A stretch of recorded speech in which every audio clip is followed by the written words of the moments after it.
Welcome to SVN news. కొందరిలో ఎస్సీలంటే చులకన భావం ఉందని వారిని ఇబ్బందులకు గురిచేస్తున్నారు.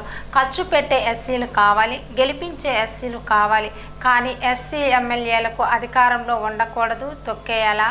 ఇదెక్కడి న్యాయం? అక్కడక్కడ ఎస్సీ ఎమ్మెల్యేలను టార్గెట్ చేస్తున్నారు. ఇది కరెక్ట్ కాదు. మరి ఏ కులంలో ఎమ్మెల్యేలు కూడా తప్పులు చేయడం లేదా?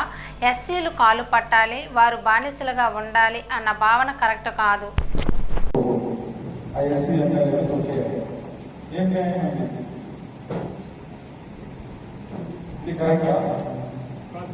నేను ఒకే అడుగుతున్నా, ఎస్సీ ఎమ్మెల్యేలందరూ కూడా ఏం చేస్తున్నారు? అక్కడక్కడ కూడా ఇబ్బంది పెట్టిస్తున్నారు. మంచిదో చెడ్డదో ఇప్పుడు అక్కడ టార్గెట్ చేస్తున్నాం, ప్రత్యేకంగా ఎస్సీని టార్గెట్ చేస్తున్నాం. ఇది కరెక్ట్ కాదని చెప్పి విలేకరులు కూడా మీరు పక్షపాతం లేకుండా మంచిగా జరుగుతున్నాం. అదేంటంటే వేరే క్యాస్ట్ ఎవరు తప్పు చేయరా? ఓన్లీ ఎస్సీ ఎమ్మెల్యే తప్పు చేస్తారా? అంటే ఎస్సీలు వచ్చి కాలు అవుతుంది, ఎస్సీలు బానిసగా ఉండాలి, ఎస్సీలు ఎక్కడ కూడా స్వేచ్ఛగా రాకూడదు, ఇవన్నీ కరెక్ట్ కాదండి. అది మీరు ప్రత్యేకంగా ఉండే వాళ్ళు కూడా దీన్ని చేయాలి. అంటే ర్యాంకింగ్ 1 నుంచి 3లో కావాలంటే 5 లక్షలు కావాలి.